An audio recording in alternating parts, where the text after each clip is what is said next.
Well, I can't see many of you, but I hope you're here. My name's Rachel, and I'm one of the ST3s in this South Yorkshire training programme, and obviously currently working with you guys in Doncaster, and I've just finished a 6-month rotation at the Children's Hospital. I've chosen to talk about breathing problems today because you will well know from even spending 5 minutes in the paediatric department at Doncaster that it's really common, and I quite like it because it's quite easy, or maybe not easy, but responds well to treatment, and so can be really satisfying. And if you do the right treatment early, it can potentially save admission, save reattendances, and enhance that child's sort of long-term asthma or wheeze or breathing problem control. So that's what the kind of thing I'm going to talk about today.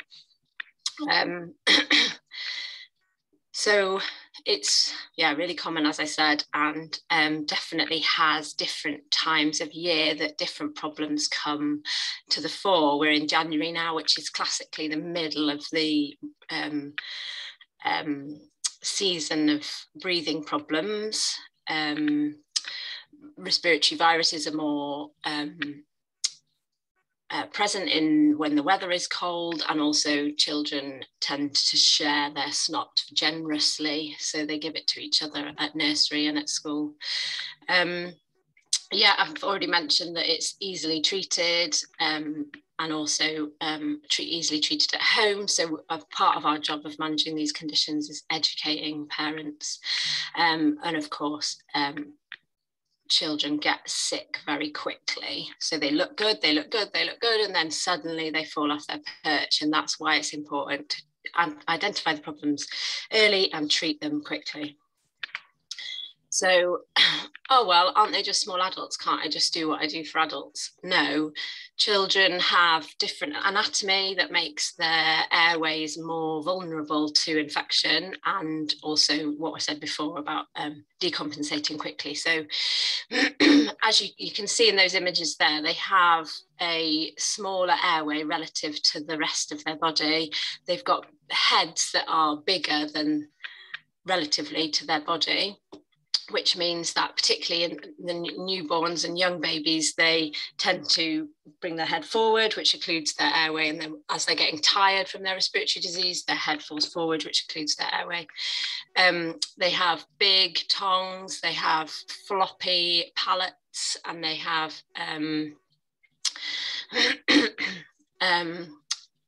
the soft tissue is much more liable to sort of get inflamed, and a small increase in the soft tissue with inflammation can have a big effect on narrowing the airway. They have smaller lungs compared to the rest of their body, which means that they have to breathe faster, which you know because the normal ranges for paediatric breathing rates are faster than ours.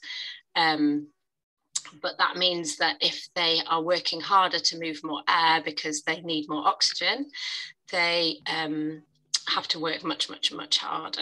And we can see respiratory rates up to 70, 80, which we just don't see in adults. So MV stands for minute volume. In order to get the amount of oxygen that they need to breathe more quickly. To MV is respiratory rate times tidal volume. So their cells use more oxygen, and they have a softer rib cage, which means that when they're working harder, we see something that's particularly specific to children, which is recession, which is where their ribs become more defined during respiration, especially if they're working hard. And small babies are nasal breathers, which means that they prefer or sometimes only breathe through their nose. And if you imagine that nose is full of snot, it can make it very difficult to feed, because if they're filling their other airway with a bottle or a nipple, then they can't breathe. And so what we often see is kids at risk of dehydration who've got snotty airways. So what kind of thing so it's a bit artificial, I think, dividing this into history examination, because often what you do when you see a sick child is to do everything at once. You sit down, you look at the child, you're sort of talking to mum, but you're also having a look at their chest. And what I often think is that you can get a huge amount of information without actually touching the child. So I will go in and sit with mum or dad, start asking them a bit about what's happening, and I'll say, please, could you just take their t-shirt off so we could see the chest? Don't do it yourself, because you'll immediately make an enemy of the child, but often they'll sit with mum cozily with their t-shirt off, and you can watch the chest, sort of how extreme is the recession, blah, blah, blah, and you can, what was their skin colour, are they alert, and you can get a lot of information about how well they are without touching them, and you're doing it all at once. But for the purposes of the presentation, I'll split it into history and examination, because it kind of fits, it's more sort of simple that way. So does anyone have any questions that they might be asking in terms of history from a respiratory perspective?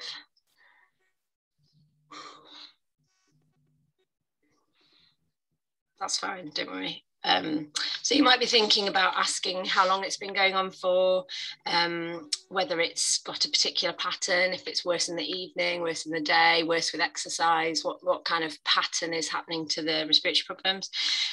Is anything else happening alongside the respiratory problems? So are they having fevers? Are they producing snot? Are they drinking? Are they vomiting?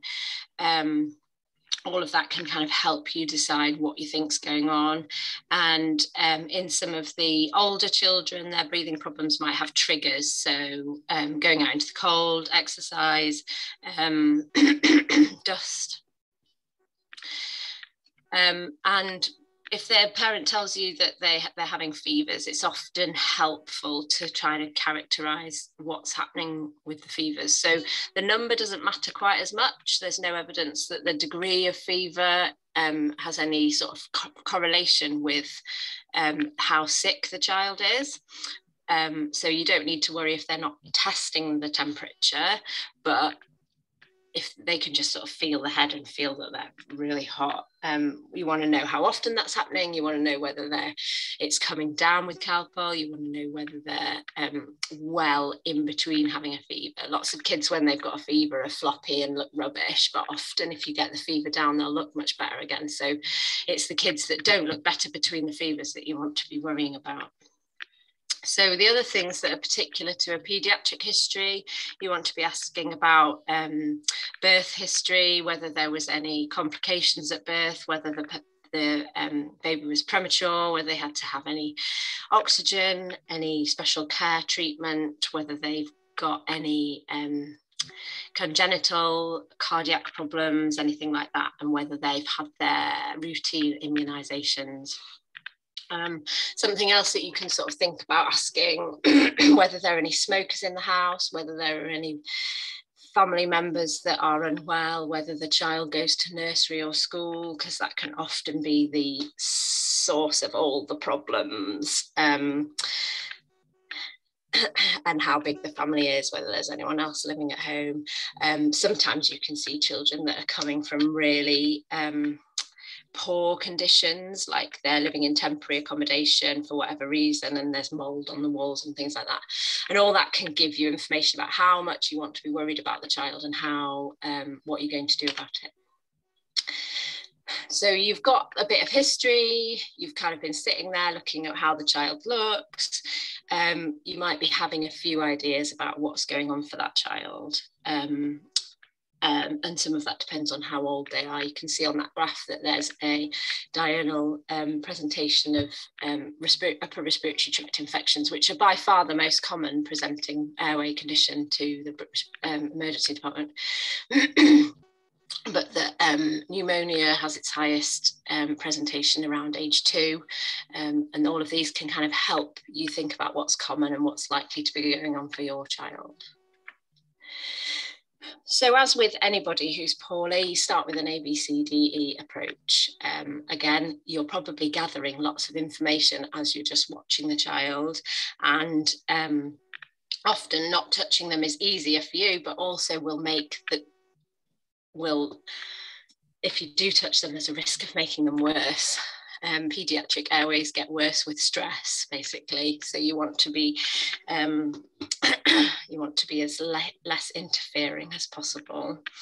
So we're going to look and listen for any degree of compromise of the airway. Is it patent? Is it not? It's a binary question. Often it can just be a little bit of snot that's making them just sound a bit congested, but basically, yeah, it's yes or no. Is the airway compromised? And the main sound that you're listening for is stridor. So in terms of B assessment, I think it's really helpful to break it down in your head into effort, efficacy, and effect. So effort means how hard is that child working? And we'll go into a bit of things that demonstrate that on the next slide. Efficacy means how well the work that they're putting in is moving air. And effect means what's the effect of that air getting in? So is it getting oxygen to the vital organs, if that makes sense? So I'm going to play a video now because I was trying to find little videos to put in, and actually this woman's gathered them all together and explains it all really nicely. So I think it's really helpful to see some examples of effort in breathing, and these include what you can see on the right hand side. So accessory muscle use, putting themselves in different positions, how fast they're trying to breathe, stridor, which is trying to breathe against a compromised airway, and upper airway, and wheeze, which is trying to breathe against compromised lower airway. So I hope this plays all right for you guys. I think it's quite helpful. Just shout in the chat if it's a problem and we can work out something else. Okay.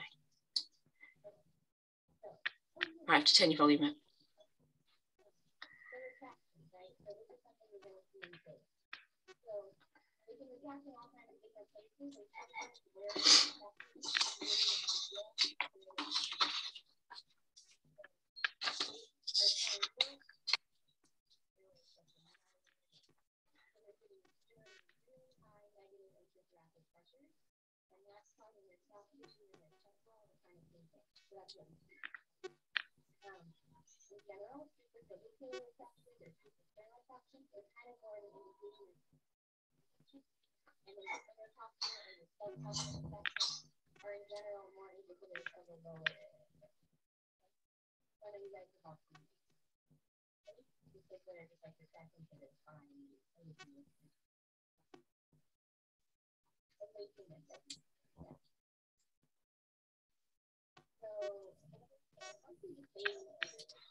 like bronchiolitis, that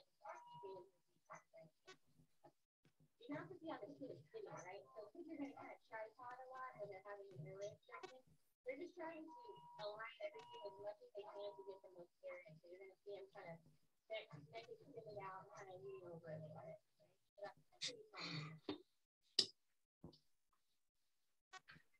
But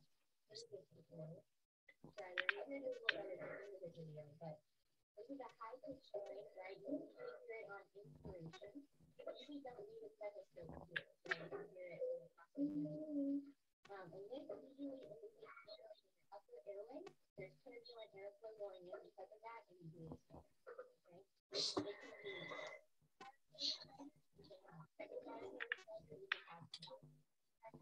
that kind of helps you kind of judge the level of obstruction or where the obstruction is. Respiratory is usually going to be a larger respiratory.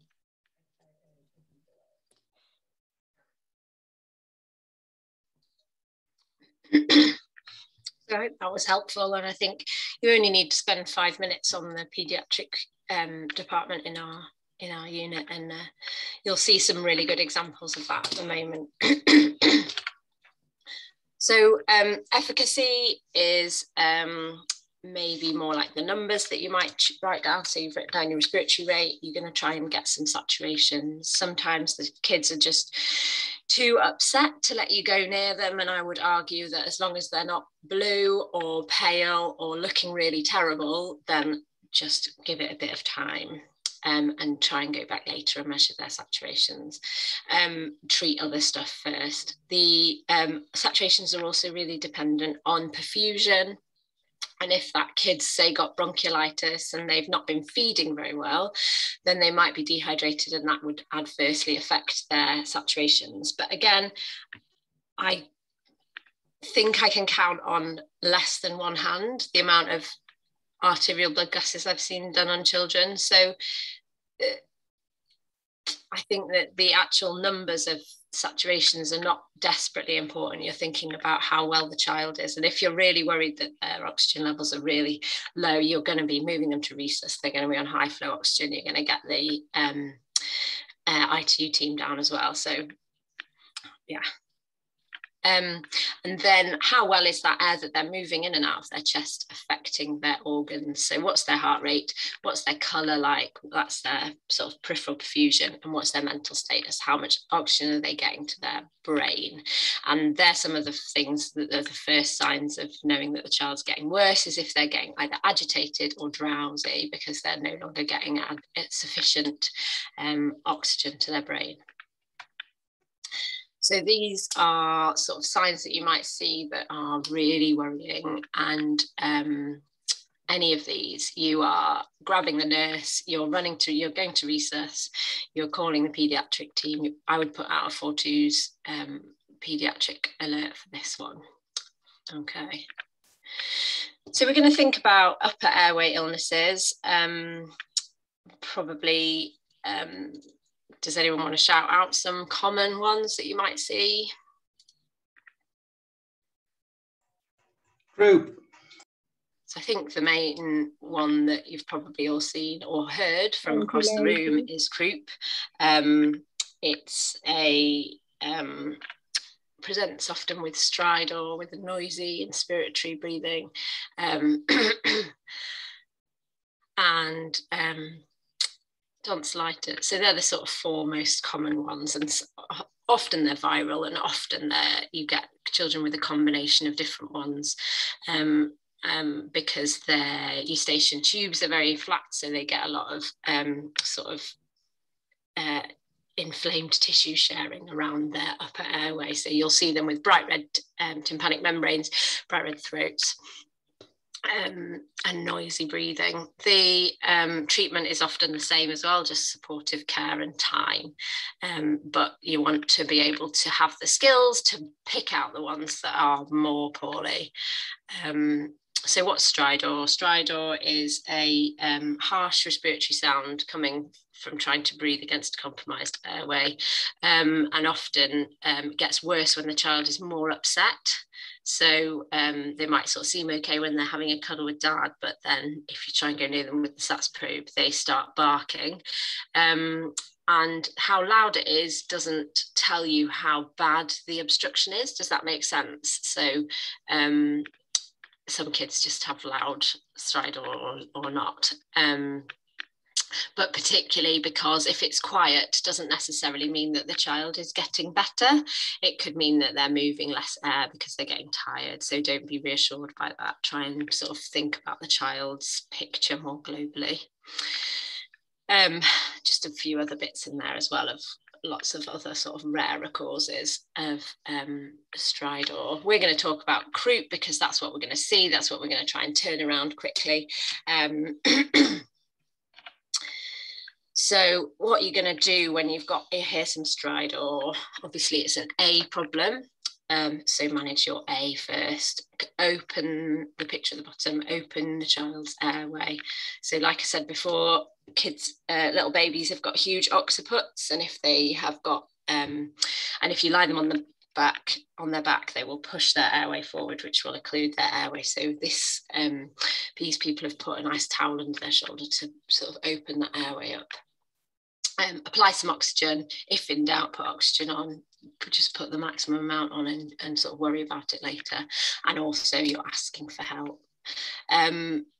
If you think that there's croup or whatever you think the cause is, you can give nebulized adrenaline. So you can give 1 in 1,000. That's what's kept in the cupboard. That's not what's in the EpiPens. The pre-filled syringes in cardiac arrest, don't use those. It's what's in the little bottles in the cupboard. And you can give 0.4 mils per kilo up to 5 mils, and you can just keep giving that because it only has a short duration of effect. So if you give one, you feel better, don't go away and see 4 more patients. Keep an eye on the child because it might have a rebound effect and you want to give another one. Obviously, you're doing this in resus. In terms of C, you're probably expecting to see a tachycardia, and if you're seeing normocardia or even bradycardia, I would be more concerned because it means that they're getting worse. And like we said before, if they're getting drowsy, then they're either getting tired or they're not getting enough oxygen to their brain, which is also bad news. So yeah, you can read, I don't need to read it for you, but crucially, it's a viral illness that's self-limiting. But what is important is that RCT, randomized controlled trial evidence, suggests that all severities of croup benefit from steroids to shorten the duration of illness. So they have, which reduces the inflammation around the vocal cords, and it lasts, we give dexamethasone and it lasts for 3 days, which should cover the child for the duration of the illness. Does that make sense? It's very unusual to need a second dose. That doesn't mean you can't give one if they come back the next day worse, and I would, but it should mean that they don't have to come back. And I think that's what's really important to tell the parents, is that it should last for the 3 days. Does anyone know how to classify the severity of croup? It's all right, I'm not going to ask too many questions. Nobody wants to speak, it's fine. So you've got the Wesley severity score. And I think what's useful about this is that it helps you to give information over the phone if you're asking for help from the paediatricians or someone else. But I think if you come out with somebody who's on the fence between mild and moderate, but you're worried about them, don't be too tied to what you've scored them as. So if you're worried, just treat them as bad. Do you know what I mean? Because often sort of sticking too rigidly to scoring systems can be a bit misguiding. It's better to just go with how your kind of clinician gestalt feels about that patient. And also just get a senior. Like, these patients can get poorly quickly, and you will learn loads from seeing them with somebody who's seen a few before. So yeah, if the Croup's really bad and it's not responding as well to nebulized adrenaline, you can give budesonide, sorry for my spelling, which is nebulized steroids, and that can help. And then obviously anybody who's needing that kind of level of treatment, you're going to be admitting to the ward, even if it's just for 12 hours and they go home later, that's fine. And I think when we're thinking about letting patients go home, it's really important to think about a few things like, what time is it?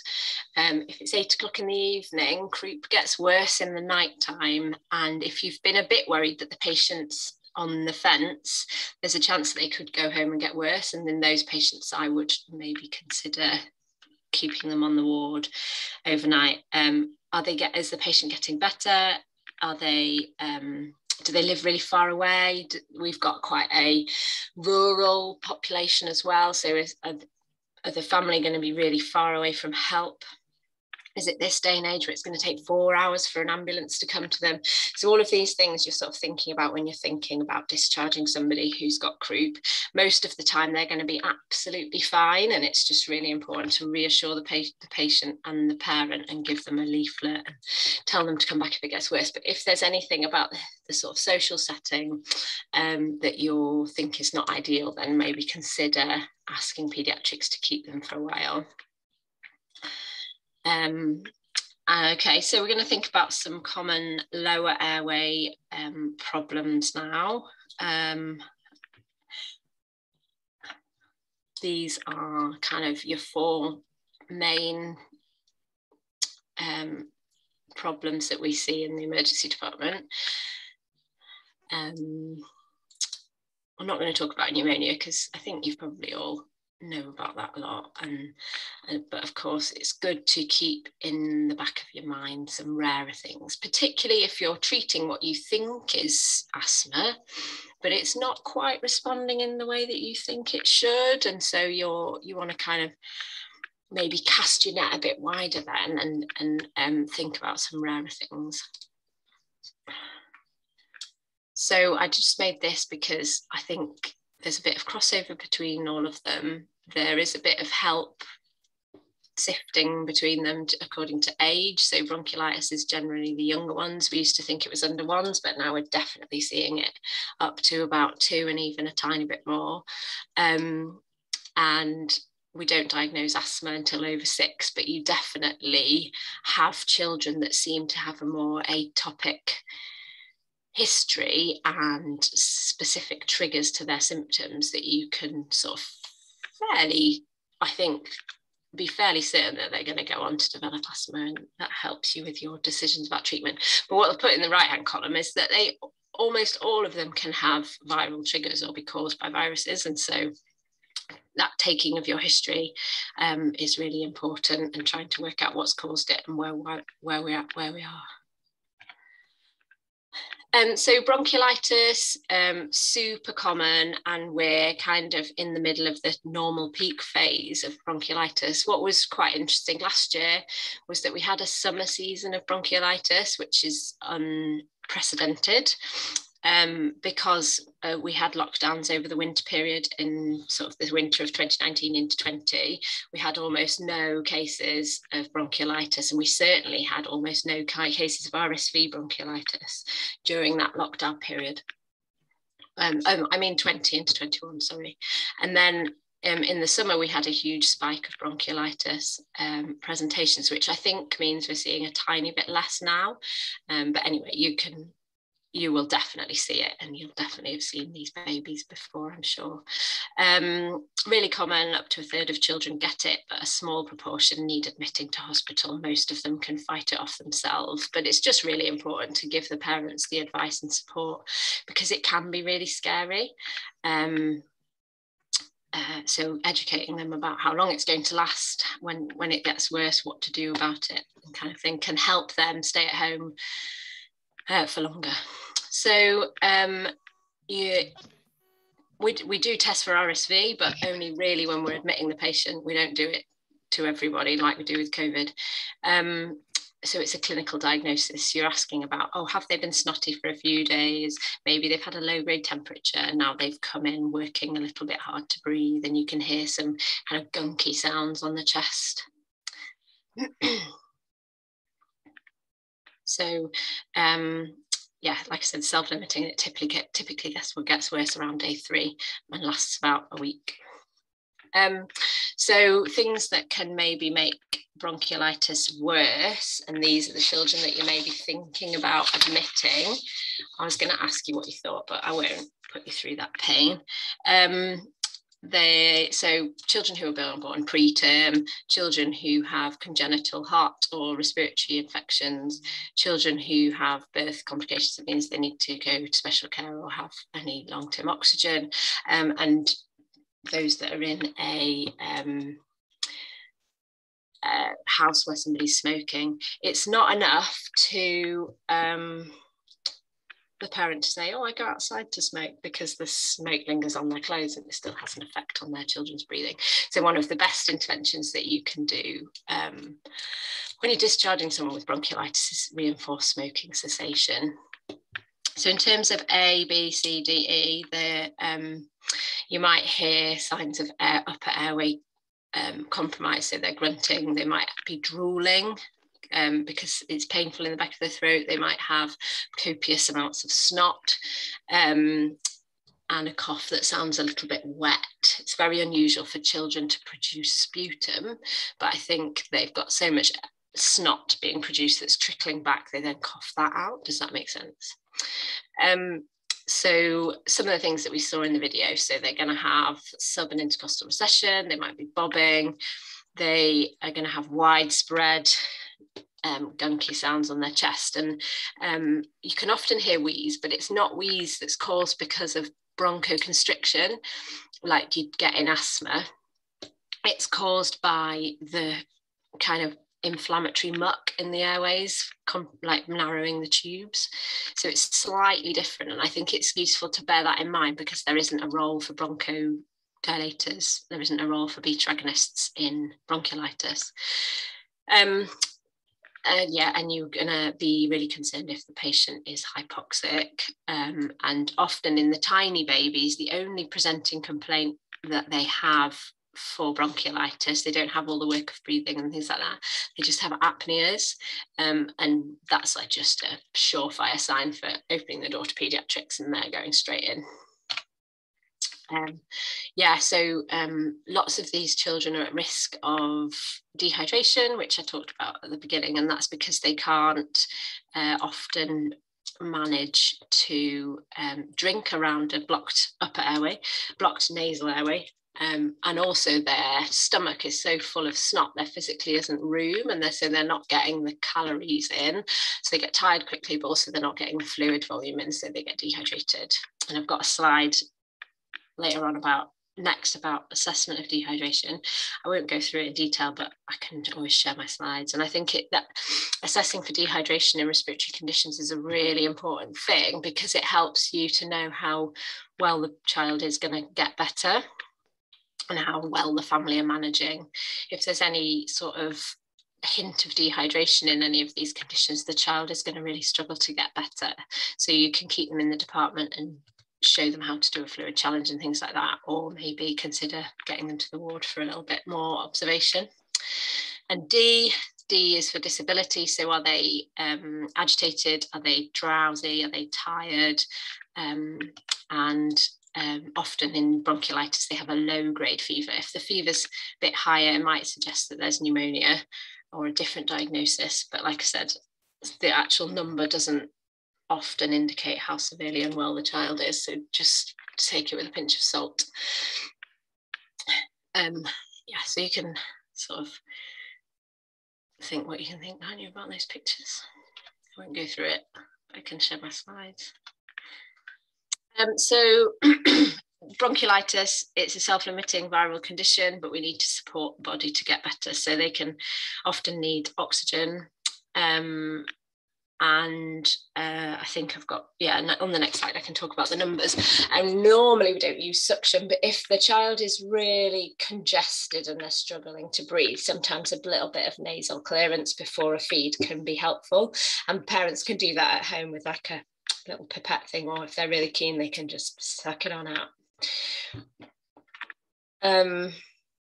yeah, no role for beta agonists unless you think that it might be something else, which I know is a bit of a cop-out, isn't it? But if there's any chance that you think it could be asthma in the older baby or a viral wheeze, then one go of some puffs of salbutamol is okay, but I wouldn't give any more than that. Because actually it can make it worse. You can get rebound bronchoconstriction with bronchiolitis and it can make it worse. So yeah, assess, see, and then you might advise the mum or dad to do smaller, more regular feeds, or they might need to come to the ward for an NG tube for maybe 24, 48 hours until they get over that sort of peak phase of severity of illness. So these are the numbers that you want to be thinking about. SATs less than 92%, they probably need to come in. And in the tiny baby, I think that should be the other way around. 92% in the under 6 weeks and 90% in the over 6 weeks if they've got any underlying health conditions. So children's SATs drop when they go to sleep, and so we accept 90% when they're asleep, which might be the only time that you can get saturations. That's why I've put that in, because they are wriggly and frightened. So any of the things that you can read at the bottom there, think about admitting them to hospital. And like I say, it might only be for sort of 6, 8, 12 hours, just until parents get a bit more confident and the child gets a bit more rehydrated. If you're going to discharge them from the emergency department, if they've got any of the risk factors that we talked about before, such as prematurity, then get one of your bosses to have a look first, and advise the parent to do small frequent feeds, educate them about the signs of work of breathing, because I think that is going to stand them in good stead for the rest of the babies, you know, into their childhood when they have problems, and that can help them know when to come back. We have very low admission rates from paediatric departments, but we have very high reattendance rates. And I think that's right, because children get better quickly, they also get worse quickly, and they change a lot. So what happens in 1 hour might be different in 3 hours time. And I think if you give the patients, the parents particularly, the right skills to know what to expect, they can sort of use the resources appropriately and come back when they need to come back. Like I said, smoking cessation and give them a leaflet, really helpful, because in the stress of that moment in time, they won't be listening. And then they'll Google, and that'll be terrible because they'll get frightening information. So we're going to talk about asthma now, because it's really common and it's really easy to treat, but it does get worse quickly and it can be really serious. So we've talked about assessing breathing problems. Normally you're doing your A to E assessment. The things that happen in asthma that make you worry about patients with asthma are saturations and work of breathing, basically. That's it. So these categories are the same as in adults, but in adults there's all kinds of numbers, isn't there, about PCO2s and blah, blah, blah. We're never going to do gases on children. We almost don't need to touch them to work out how bad they are. I like paediatric medicine because you just don't do very many investigations, and I think you can get lots of information from other sources. So we're just looking at them. How well are they talking? How much are they recessing? Have they got tug? Can you hear a wheeze from the end of the bed? All of those things. So yeah, but it's the children in the top 2 right-hand columns that you're moving to resus and going to get kept an eye on a bit for a bit longer period of time.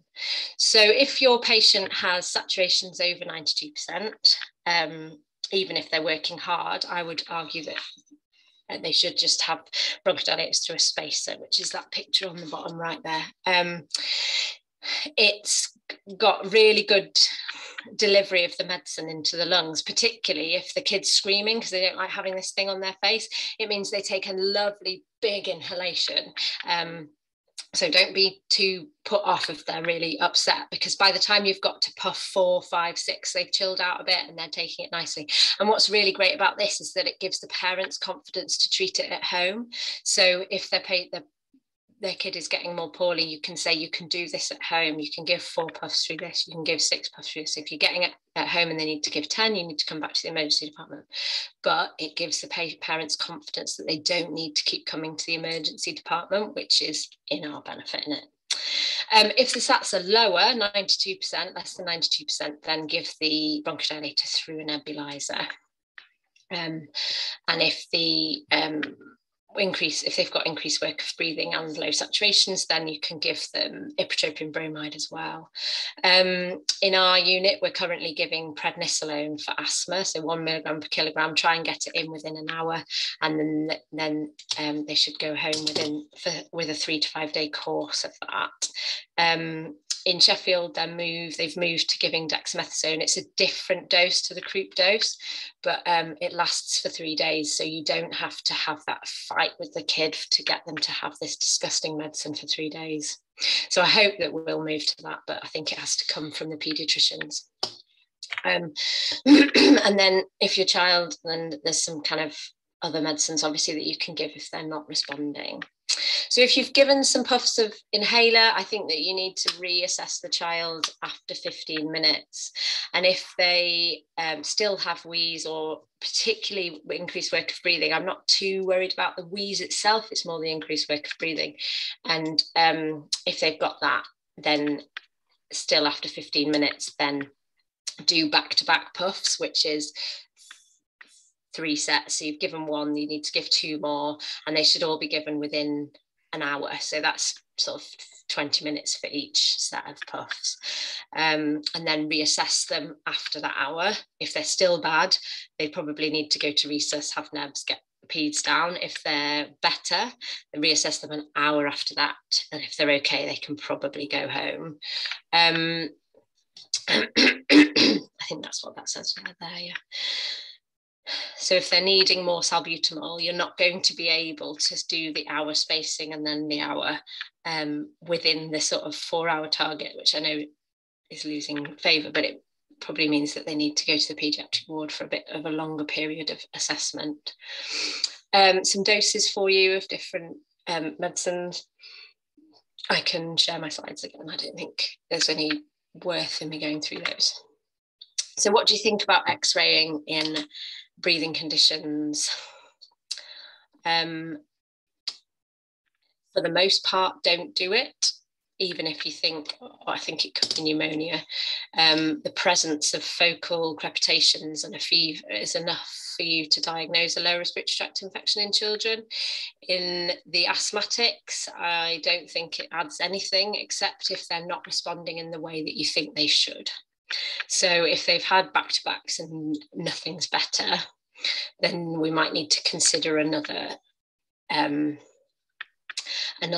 diagnosis.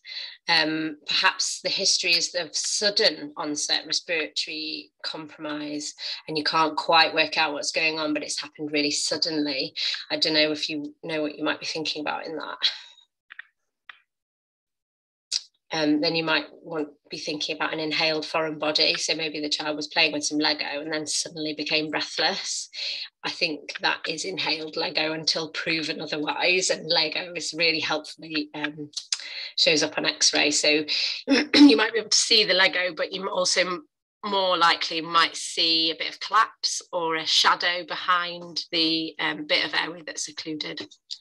So normally don't X-ray, but possibly consider talking to a senior if you're thinking that they're not getting better, or if there was a sudden onset of breathlessness.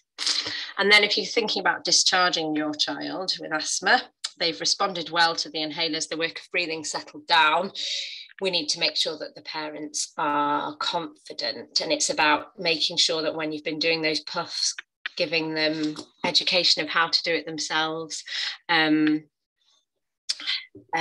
making sure that they've got the technique down, they know when to do it, and give them a written asthma plan so they know to do 4 puffs for 4 hours for 4 days, and if the child's getting worse, to escalate that to 6 and then to 10, and then if it gets to 10 you need to be dialing 999 and coming back.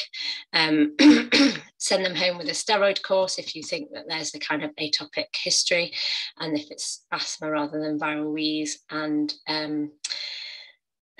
if you can, try and consider calling the paediatric team to get the asthma nurse to follow them up, making sure they're getting better, making sure they're on the right type of prevention medications as well.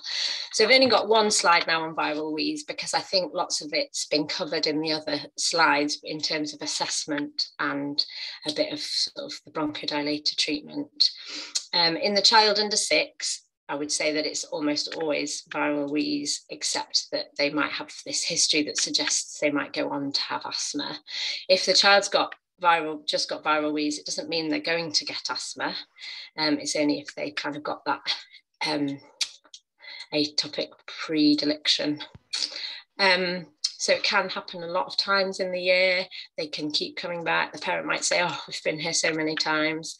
Again, that's another really good reason to give them really good inhaler technique guidance. Rachel, yeah. How much more there have you got? This is my last slide. All right, okay. And then and treat it as you did before with the puffs and the plan of reducing 4 puffs 4 days thing, but you don't need to give these children steroids. And then, so yeah, just to sort of give you my final bits of wisdom that I think I've gained from treating a lot of these kids is most of them have viral snottiness, and it's our job to kind of use our skills to find out the ones that are a bit more seriously unwell. Try not to touch. You can get really good information by just doing simple examinations and from the end of the bed. And if you're concerned about a child, treat them before trying to go through the whole history. They need the bronchodilator now, and then you can ask your questions once everything's settled down a bit more. If things aren't proceeding as you think they should be, think about a different diagnosis.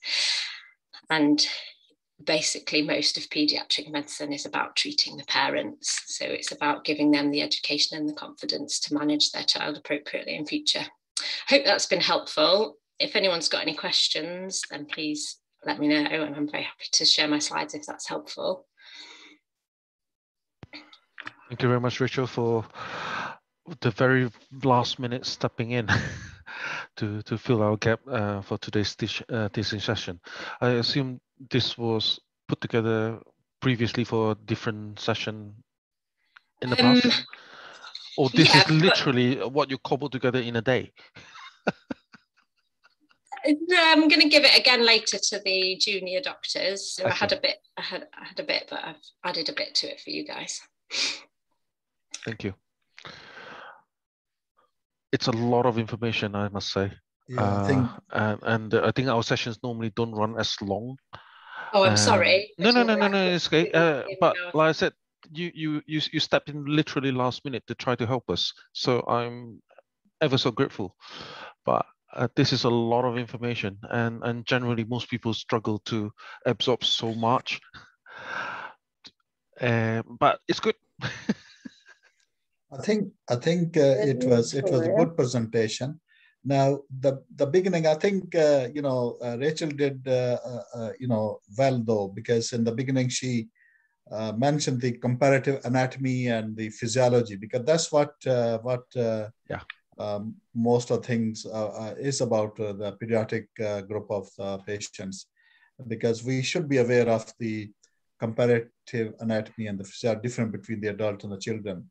And then we are in a better position to understand, the treatment, the management things. I think it was a well-structured, good presentation. And of course, because we have a Thursday every week, 3 hours. So we have compact a lot of information in them 3 hours. So well, yeah. So the next week we have a volunteer or? So next week we have Dr. Babu as the consultant session. So what is he talking about? We know what he's talking about. I'm waiting for his response. Okay. Yeah. And then I need 2 more. I would suggest, well, next week's session is basically there's a slot for HIEM 3, there's a slot for HIEM 1, and there's a slot for Caesar. I certainly would suggest at least definitely HIEM3 should present next week, because I don't think HIEM3 has presented at all since the start of this program. So you guys really need to make a start, and you have a session every week for the next 3 weeks. So somebody needs to start. Yeah, we have 3 volunteers. So we just decided that. You decided, excellent. You message me the names, and then we'll just put it in the calendar, or you can tell Saurabh. So what topic you are thinking, Sridas? Currently, I'm not sure about the topic, but okay, fair enough. So you can select some sort of competency organ. Step 1 is having names, so that's a very good start. and right. then and we need somebody from the Caesar training. I would suggest the Caesar training so what's would be the other to the person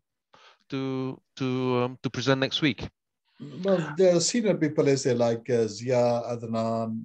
Well, to be honest, the people who have actually submitted their submitted for Caesar application shouldn't really be part of this, or shouldn't really be mandated to be part of this anymore. It should really be the up and coming trainees. You know, the ones who will face ARCP should be the focus. So one of my questions in a management meeting in 3 minutes time would be actually, who within Caesar would be considered to be in that group? And hence they should be the ones who, from the point of the Thursday morning teaching, to be the ones actually taking part, not Zia or Adnan or Olu or Amitav, because these guys have graduated. Really, it should be the next phase of trainees that now should be taking over. Yeah, you're right. Yeah, and they I'm waiting for this names thing for their application as well. As I said, this link, is it? The ARCP appraisal and the application, they are linked together. Yes. So hopefully somebody will pop up, is it? Hopefully. But like I said, this I'm going to stop the recording now, because this